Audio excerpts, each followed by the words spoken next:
Hi guys, welcome back to Chess Trainer. Today's episode is about chess openings, and in 10 minutes we'll see how to defeat the Pirc or even the modern defense. I'll also show you some adjustments for the modern defense. I have to say, in my opinion, the Pirc is the easiest opening to neutralize because white really has a lot of options to get a good and fairly simple game. In fact, I don't recommend playing the Pirc as black.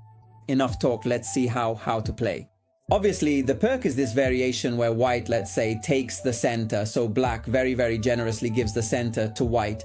It's part of these hyper-modern openings where black, let's say, makes this generous gift and then tries to attack the center later. Spoiler, we'll be the ones attacking. Okay, at this point, the setup I want to show you is one where the bishop is on e3 and the pawn is on f3. We could start by playing bishop to e3, but I don't want to get you lost in the depths of this variation, which isn't good. However, since we're going to play f3 anyway, I don't see why not start with the move f3 first.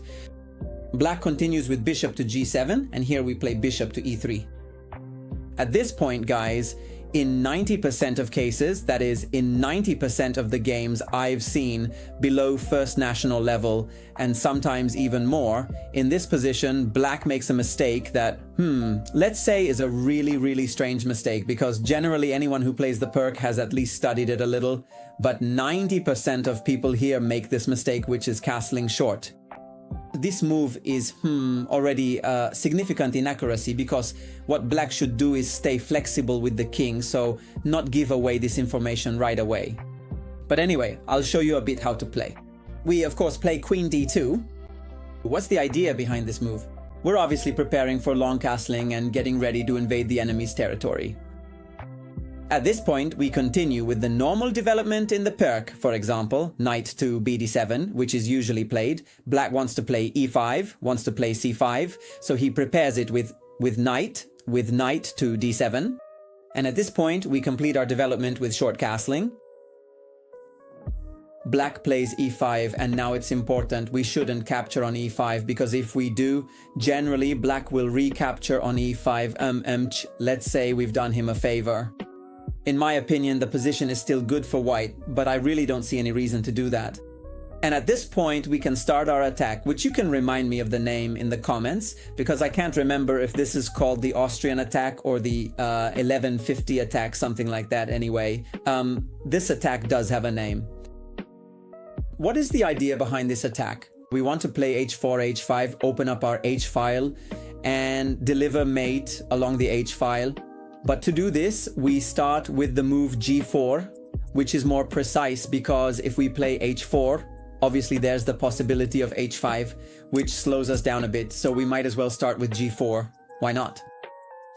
At this point, black tries to bring the queen into play, for example, by playing the move c6, and we keep pushing forward with our plan by playing h4. Let's say black makes another move, queen to a5, okay? Black activates the queen and also tries to create an attack. The problem for black is that we've already arrived. We play h5, and the only thing we need to remember in this position is not to rush. For example, after b5, there's a threat. He wants to play b4 and then capture the pawn on a2. Now you might say, well, I can just put my knight here, and even if he takes the pawn, I can still attack.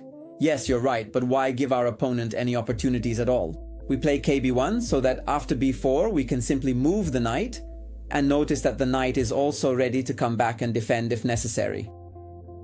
At this point, let's say black realizes he has to push the a-pawn, otherwise he can't attack, so he moves the queen, and then we go ahead and finish our attack. Bishop to h6, obviously we bring the bishop into the attack a5, and now let's say we take this pawn here, and already black has to recapture with this pawn, because recapturing like this would mean immediate defeat.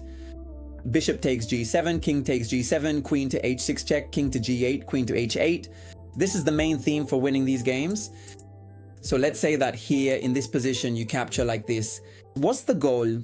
Basically to try to bring at least a few pieces back to defend. But still, bishop takes g7, king takes g7, queen to h6 check, king to h8. And now we go for the most classic removal of the defender. We attack the knight. Now the knight has only one square, it has to go to h5, because if it goes to any other square, obviously it's checkmate. So the knight goes to h5 to try, let's say, to block this initiative on the h file. And here there are a lot of nice moves. One fun move is usually the exchange sacrifice, but when we have the knight on e2, the game is won much more simply with this removal of the defender by playing knight to g3. Obviously black can't capture because I have queen takes a7 mate, and any other move, I don't know, like knight to b6 to defend with the queen, still leads to knight takes h5, pawn takes h5, and here even rook takes h5. We have a material advantage and we still have attacking chances. Black can't really offer a queen exchange because they would lose this pawn as well. In short, guys, it's a total massacre. So generally, the idea when playing against this variation is to generate this kind of attack. So with this structure, you see e4, d4, e4, f3, then we place the bishop on e3, the queen on d2, castle long, and then we're ready to launch g4, h4, h5. For this reason, you see black needs to stay flexible, shouldn't play here, shouldn't castle short, but should remain flexible with moves like this, for example. That said, let's say it doesn't change much for us. We can still continue with queen to d2 without too many problems, and even when black stays flexible, we can do something smart. We don't castle long right away, because from this point of view, we might give black the opportunity to develop this attack since we've moved too soon. But we can play this move. h4. We want to bother them, and maybe in the future we'll play g4. Right now we are also flexible. At this point, black plays h5, trying to stop our attack. What's the problem? Now basically this has weakened the g5 square. So what do? Knight to h3, and we bring a knight to g5, and then our bishop can often come to c4 to apply further pressure. This position is already very complicated, with black unable to really castle short, because now, okay, if they castle long as before, or even play bishop to k6, this time the knight comes to g5 and causes a lot of trouble. So black is kind of in limbo, not knowing what to do, stuck in the center, and so white definitely has a very good position without much effort. That's why I don't like the Pirc, because it gives white too many opportunities. So, okay, in my opinion, this is generally the evergreen idea for playing against these setups. You don't need to know anything specific. Just place the pieces like this and you'll have an excellent position. A small note I want to give you is how to play against the modern defense. In my opinion, the structure works just as well. How does the modern defense differ from the Pirc? Basically, black doesn't put the knight on f6. From this point of view, I think black will have to put the knight on f6 sooner or later anyway. We develop our pieces in the same way. This time, let's play bishop to e3 first, because there's no reason to. Well, we could also play f3, it's not a problem. But since he hasn't played knight to f6 and therefore isn't threatening knight to g4, I don't see why we should give him the idea to play f3, so let's go with bishop to e3. Now, if he plays knight to f6, we're back in the Pirc and we play this. I have to say that in this position, it's not very easy for black to play, except for playing knight to f6 and returning to the Pirc, because, for example, okay, knight to d7, fine, I play queen to d2. And now, what do? Do you play c6? Alright, then I play f3 now. Let's say that realistically, in the end, you have to play knight to f6 anyway. I mean, it's not like you can do anything special here. I mean, what do? Queen to c7? I can continue just like before, right?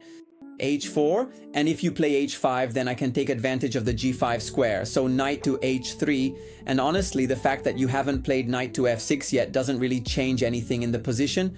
Sooner or later, you'll realistically have to play knight to f6 anyway. So you see, with this setup, with this structure here, we're able to play both against the Pirc and also against the modern in a pretty straightforward way.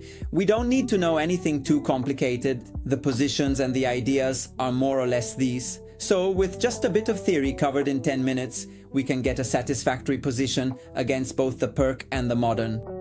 So guys, I hope this can help you in your preparation against these variations. As always, if you want to support the channel, leave a like and a comment, and don't forget to subscribe. That's all from me. I'll see you in the next videos.